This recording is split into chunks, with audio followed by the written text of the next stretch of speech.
बाकी आजकल आप कितने कमजोर हो गए हो कि छोटी सी कोई बात होती है तो आप डामाडोल हो जाते हो। फिर मेरे को उसने ये कह दिया ना, अब मैं तो मर जाऊंगा, तो मर जाना, तो वैसे भी काम का नहीं। तो छोटी छोटी बात पे आप अगर इतने बड़े रिएक्ट करते हो, व्यक्ति को कभी भी प्रतिक्रियावादी नहीं होना चाहिए। प्रतिक्रियावादी समझते हो? रिएक्शन देना ही नहीं चाहिए। किसी ने कह दिया कि थारे सिलेक्शन वही कौन, अब नहीं हो कोई भूख मरो कौन, बस हो गया काम। क्यों जवाब देना पलट कर? बशीर बद्र साहब कहते हैं कि मुखालफत से मेरी शख्सियत संवरती है, मैं दुश्मनों का बड़ा एहतराम करता हूं। जो इस तरह से करने वाले लोग हैं उनसे मेरे व्यक्तित्व में निखार आता है, तो मैं दुश्मनों को बड़ा शुक्रिया अदा करता हूं। एक मेरे साथी थे, आरएस की ट्रेनिंग में थे, बहुत पुरानी बात है, 2011-12 की बात है। एसटीएम बने थे, इंजीनियरिंग करके आए थे। तो हुआ यूं कि पास वाले साथियों ने थोड़ा, कि होता ही है कि जनरली आप किसी भी जगह जाओगे तो एक हीगल वाला है ना, थीसिस, एंटीथीसिस, सिंथेसिस, वाद, प्रतिवाद और संवाद। तो वाद है तो सामने प्रतिवाद भी है। भले आप आरपीएस बन के आरपीए ट्रेनिंग में जाओगे, वहां पे भी आपके सामने एक एंटीथीसिस तो आएगा। तो मजाक मजाक में सही, क्योंकि मजाक मजाक में व्यक्ति गंभीर बात कहता है, मजाक का हवाला देखे। सीधा कहने में थोड़े खतरे है तो कह दिया हूं तो मजाक करते हो। तो मजाक मजाक में उन्होंने एक बड़ा गंभीर आरोप लगा दिया, गलती से हो गए, पता नहीं कैसे एसटीएम बन गए, भाट जी थे, पता नहीं कैसे एसटीएम बना दी, किसने बना दिया गया। आदत होगी कोई थोड़ा मोड़ा लिख लेने की आदत थी, ऐसी कुछ कह दिया कि सब्जेक्ट के बेस पे सिलेक्शन हो गया। उस समय 2 सब्जेक्ट होते थे, उनको बात बड़ी चुभी अंदर से। चुभने के बाद ये बात फिर उन्होंने हमें बताई और उन्होंने इंटरव्यू में भी बोली। चुभने के बाद उन्होंने कहा कि ठीक है, ऐसा ही है तो विषय चेंज करता हूं, अब आईएएस में अलग विषय के साथ दूंगा। आरएस के 2 विषय छोड़ दिए, आईएएस का फॉर्म डाला, तैयारी शुरू थी, पहले कर रहे होंगे, सब्जेक्ट दोनों ही चेंज की इंजीनियरिंग के लिए। और वेरी फर्स्ट अटेम्प्ट के अंदर रैंक मुझे एग्जैक्टली याद नहीं, 67 थी या 76 थी, ऐसी कुछ थी। वेरी फर्स्ट अटेम्प्ट के अंदर बंदा आईएएस बना। आईएएस बनने के बाद में पत्रकार आए, और ट्रेनिंग अभी एसटीएम की पूरी हुई नहीं थी, उससे पहले ही उसका सिविल सर्विस में सिलेक्शन हो गया। अभी वो आईएएस है, कैडर नाम लूंगा तो उनको पता चल जाएगा। तो पत्रकारों ने पूछा कि भाई, पत्रकार आ जाते जनरली, पहले तो, आजकल तो खूब बनते हैं, पहले तो कम सिलेक्शन होते थे कि आप अपनी सफलता का श्रेय वगैरह, तो सफलता का श्रेय साथियों को ही दूंगा। मैं तो मेरे चुपचाप खा पी के बैठा था, मौज कर रहा था, तभी किसी ने ये कह दिया, हमारे तो खटकी बात के, और बात खटक जाती, मैंने तो ईगो पी लिया उसको, और फिर मैंने सारे मौज मस्तियां छोड़ दी, वापस मैं ढंग से पढ़ा, नंबर आ गया। बाकी इस सफलता में मेरे माता पिता, मेरे गुरुजनों का बहुत बड़ा योगदान है नहीं। ये सफलता सिर्फ मेरे इन साथियों की वजह से आई है, जिन्होंने ये कुछ ऐसी चीजें हुई और मेरा वो सिलेक्शन हो गया। तो कई बार क्या होता है, आपको निखारने में आपके ऐसे साथियों का बहुत बड़ा रोल होता है, तो उनको हमेशा अपने आसपास रखिए, ताकि पता चलता जाएगा कि आप में क्या कमी है या क्या हो सकती है भविष्य में। तो इस तरह से कभी भी रिएक्ट, प्रतिक्रियावादी नहीं करना चाहिए। तो मैं कह रहा था, हम इतने कमजोर हो गए हैं कि छोटी छोटी बात को हम दिल पे ले लेते हैं। थोड़ा सा गहरा व्यक्तित्व बनिए, अपना व्यक्तित्व थोड़ा गंभीर बनाइए, कि हर कोई आपकी हैसियत का, हर कोई आपकी गहराई का अंदाजा नहीं लगाए।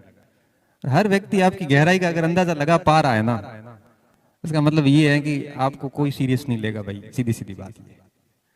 जीवन में सीरियस वही व्यक्ति लिए जाते हैं जिनके व्यक्ति तो बड़े गहरे हैं, बहुत रिजर्व रहे हुए हैं, पता नहीं कि और इसमें कितने तीर पड़े हैं, इनके तुणीर में कितने रखे हुए शेष हैं।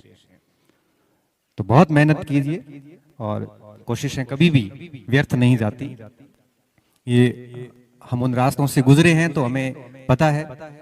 अभी आपको लग रहा होगा कि नौकरी मुश्किल है, पता नहीं कैसे होगा, जिस दिन लगेगी उस दिन आपको लगेगा कि इतना मुश्किल कुछ था नहीं। वो पंक्तियां है ना कि कोशिश कर हल निकलेगा, आज नहीं तो कल निकलेगा, अर्जुन के तीर सा सद, मरुस्थल से भी जल निकलेगा। तो अर्जुन से तीर सा सदना तो पड़ेगा ना मरुस्थल से जल निकालने के लिए।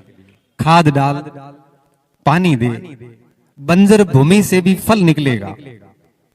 हिम्मत रख, आग जला के रख, फौलाद का भी बल निकलेगा। कोशिश कर, हल निकलेगा। आज नहीं तो कल निकलेगा। उम्मीदें जिंदा रख, उम्मीदें जिंदा रख, मेहनत कर। गरल के सागर से भी गंगा जल निकलेगा। गरल यानी जहर। गरल के सागर से भी गंगा जल निकलेगा। बैठना मत, काम करता जा, मेहनत करता जा, हिम्मत जुटाता जा। आज जो ठहरा ठहरा है, कल वो चल निकलेगा, कल वो चल निकलेगा। तो इस समय निश्चित तौर पे आप सभी संघर्ष की स्थिति में हैं। खूब मेहनत कीजिए, अपने व्यक्तित्व पे काम कीजिए, थोड़े से गहरे व्यक्तित्व बनिए। बहुत अधिक बोलने की आदत को थोड़ा कम कीजिए।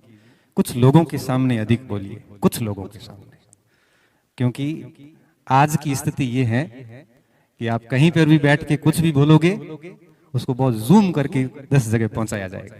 भरोसेमंद लोगों की कमी आ गई है। इसलिए अपनी जुबान पे नियंत्रण रखो, कम से कम बोलो, क्योंकि ये चीजें भी आजकल जरूरी हो गई हैं। आप क्या बोलते हो, कहीं बैठे हो बातें कर रहे हो, फिर वो बात तीसरी जगह पहुंचाई जाती है, फिर उसको फोन आता है, थारे टेंशन में 10 दिन पड़ाई गई। तो बेटा उल्टा उल्टा लकड़ क्या तीर क्यों लेना, शांत रहो, बिल्कुल शांत। ये काम करने थोड़ी आए यहाँ पे सूरतगढ़ में। वो यहाँ कहो, बंदा यहाँ कहो, देख ली की देख ली भाई। आप इन चीजों में भी फंसे हैं। ये चीजें आपको दिख नहीं रही है, मुझे दिखती है। इसलिए हमेशा ध्यान रखें, जुबान पे नियंत्रण रखें। हर जगह नहीं बोले, हर जगह अपनी व्यथा मत बताओ। समाधान नहीं है उनके पास में। उनके पास केवल उड़ाने के लिए मजाक है। जाने के बाद वापस आप मुड़ोगे नहीं, उससे जस्ट पीछे शुरू हो जाएंगे। कितने भोले लोगों की किसके सामने समस्या बता के आया है। तो खुद समाधान करो ना। ऐसी कौन सी समस्या जिसका समाधान आपके पास नहीं है? तो नहीं हो रहा है समाधान, तो शांत हो जाओ, समय के साथ अपने आप हो जाएगा। कुछ चीजों का इलाज टाइम करता है, आप नहीं कर सकते, तो यहां रहो आराम से। सुबह से शाम पढ़ाई करो, अच्छा शेड्यूल रखो, अपने व्यक्तित्व पे काम करो, थोड़े गहरे व्यक्तित्व बनो। हर जगह जाके ऐसे खुल के फूट के मत आओ, नहीं तो क्या आपकी कोई वैल्यू नहीं होगी। बहुत अधिक बोलने वालों की वैल्यू नहीं होती। बोलिए उपयुक्त मंच पे, उपयुक्त स्थान पे और उपयुक्त जगह पे, उपयुक्त लोगों के सामने बात रखिए। मैं कॉलेज जाता हूं, मेरे अगर स्टाफ को आप किसी को जानते हो तो पूछना। आपको यूं लग रहा होगा कि मैं बातूनी व्यक्ति हूं, खूब बातें कर रहा हूं। विद्यालय महाविद्यालय परिसर में फर्स्ट ईयर की जब क्लास होती है, उसको आप छोड़ दो, बाकी मैं किसी से कोई बात नहीं करता हूं। तब कोई लोग कहते कि इसमें बहुत एटीट्यूड है। एटीट्यूड है, 19 साल का नौकरी लगा हूं, खुद का कमा के खा रहा हूं, है आपसे टूटेगा नहीं। साफ बेदाग चरित्र रखा हुआ है एटीट्यूड। कोई कहते हैं कि सर इनका स्वभाव नहीं है ऐसा फालतू बात करने का। पहले खूब करता था, लेकिन उसके फिर गलत अर्थ निकालने शुरू होते थे। फिर कई साथियों ने कहा कि थोड़ा अपने मरण दो, बोलना ही नहीं। क्योंकि मेरा स्वभाव ऐसा है कि मैं कहीं पे भी ध्यान नहीं रखता कि कौन बैठे है, क्या बोल रहा हूं। मैं सारे ही परतें खोल देता हूं, सीधा सीधा। फिर कई बार सुरेंद्र जी भी कहते हैं, अरे कंट्रोल कंट्रोल। युवराज जी कहते हैं, गणपति थोड़ा ध्यान रखना चाहिए। फिर मेरे को कोई कहता है तो मेरे को बुरा लगता है, मैं लिख लेता हूँ। तो वो कहते हैं अब इसको कुछ कहना ही नहीं। अब मैं समझ गया इन चीजों को कि नहीं बोलना, अपने को उचित जगह पे ही बोलना है। वो उचित जगह कौन सी है आपको भी समझ में आ जाएगा। इसलिए यहाँ बैठे हो आराम से, खूब मेहनत करिए। इस प्रकार की पंचायतियों से, इस प्रकार की ग्रुपिंग से दूर रहना कोई किसी का है नहीं। समय चला जाता है, बातें याद रह जाती हैं, आपकी बातें स्टेटमेंट रिकॉर्ड होते हैं सारे, और फिर वो घूम घूम के वापस सामने आएंगे। इससे अच्छा है कि हमारे को जितनी खामोशी के साथ काम करोगे, जितना मौन के साथ आगे बढ़ोगे, जितना समस्याओं का समाधान स्वयं से करोगे, उतना ही आपका व्यक्तित्व बहुत अच्छा सा होता जाएगा। बाकी वैसाखियों के सहारे रहोगे, दूसरों के सहारे, किसी की नैया पार नहीं होती। और बाकी सफलता के बाद में सब लोग आपसे वैसे ही जुड़ जाएंगे। और अगर आप चाहते हो कि सब अपने हैं ये हैं, तो एक बार फेल होने के बाद या कोई छोटा मोटा काम किसी को बता के देखना, आपको पता चल जाएगा कि कौन आपका कौन पराया है। इसलिए आपका निर्माण और आपका पतन दोनों आपके हाथ में है। आपका समाधान भी आपको ही करना है, आपको अपनी प्रोग्रेस भी आपको स्वयं को करनी है। इसमें कोई आपकी मदद करने वाला नहीं है। हम लोग सिर्फ मार्ग दिखा सकते हैं, चलने वाले आप खुद। तो खूब मेहनत करिए। मुझे तो यूं लगता है कि हमें बाकी चीजों पे ध्यान कभी देना ही नहीं चाहिए। बस जीवन में टारगेट ले लीजिए कि अब 2 या 3 साल है मेरे पास में, और इन 3 सालों में मैं पूर्ण रूप से अपना जो 100% होता है वो मैं दे दूंगा। मेरी तरफ से मैं कहीं कमी नहीं रखूंगा। और जो जो चीजें एक विद्यार्थी के लिए जरूरी होती है, जैसे मैंने आपको कहा, चाहे स्टडी मटेरियल की बात हो वगैरह, इन सारे नियमों को ध्यान में रखते हुए मैं पढ़ लूंगा तो दिक्कत वाली बात नहीं आएगी। और मैं आपको दावे के साथ कह सकता हूं कि अगर इन छोटी छोटी बातों को ध्यान रखते हुए अगर आप 1-2 साल मेहनत करते हैं, तो मैं बहुत विश्वास के साथ कह सकता हूं कि आप विदिन 2 या 3 साल के अंदर बहुत अच्छी जगह पे होंगे। और माँ सरस्वती कभी अपना ऋण नहीं रखती। ये बात केवल बोलने के लिए नहीं है, ये बात केवल बोलने के लिए नहीं है, ये बात सच में सिद्ध होती है। और सिद्ध होने के बाद बच्चे आके कहते हैं, सर ये बात आपकी बहुत सही थी। क्योंकि ऐसी हवा में हम बात नहीं करते। आप अपने आप को पढ़ पढ़ के जिस स्तर का बनाओगे, उस स्तर पर आप देर सवेर 1 साल 2 साल बाद डेफिनेटली जाओगे। तो अपने आप को बनाने पे फोकस कीजिए, क्योंकि जितना अपने को बनाओगे ना, उतनी उस जगह पे आप स्वतः ही चले जाओगे। अगर आप अपने आप को अच्छे से नहीं तैयार करोगे, क्यों केवल पढ़ना ही सब कुछ नहीं है ना, आदतें भी अच्छी होनी चाहिए, आपकी प्रवृत्तियां अच्छी होनी चाहिए, स्वभाव भी अच्छा होना जरूरी है। क्योंकि केवल नौकरी लगना ही सफलता थोड़ी है। और नौकरी तो नहीं भी लगते हैं तो वो और अच्छी जिंदगी जीते हैं आपसे। मैं और बताऊं, नौकरी करने वालों से, नौकरी में तो और भी गुलामी रहती है। सुबह से शाम तक अधिकारी का डंडा भी रहता है, और हम यहाँ भाषण दे रहे हैं, अब भी नोटिस आएगा 1-2 के, कोचिंग कैसे पढ़ाया आएगा, मुझे पता है। क्यों? क्योंकि वो उसमें बहुत सारी गुलामियां हैं, बहुत सारी जकड़न है। तो नौकरी कोई बहुत बड़ी जीवन की सफलता जैसा कुछ भी नहीं है। इसको कभी भी दिमाग पे भार के रूप में मत लेना। और अगर आप उसको दिमाग के ऊपर भार के रूप में ले रहे हो कि बस सब कुछ यही है, तो लगेगी भी नहीं, क्योंकि डर डर में उत्तर गलत करके आओगे। और ये सारा माहौल सेट किया जाता है कि परीक्षा नहीं पास हुए तो ये हो जाएगा, कुछ भी नहीं होगा। परीक्षा है, परीक्षा के हिसाब से लो उसको।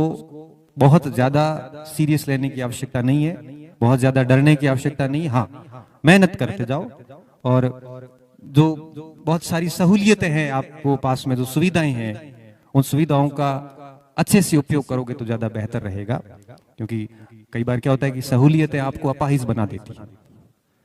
अगर सहूलियतें आपको अपाहिज बना रही हैं तो छोड़ दो। अगर रास्ते आपको मंजिल से भटका रहे हैं तो मोड़ दो। और अगर आप मेहनत छोड़कर मन्नत के धागों के भरोसे बैठे हो तो उठो और ये धागे तोड़ दो। उसके सहारे कुछ नहीं मिलना। जो कुछ मिलेगा सिर्फ मेहनत से मिलेगा। जितना जल्दी इस बात को समझोगे उतना जल्दी सिस्टम का हिस्सा बनोगे। और मेहनत भी सही डायरेक्शन में करनी है।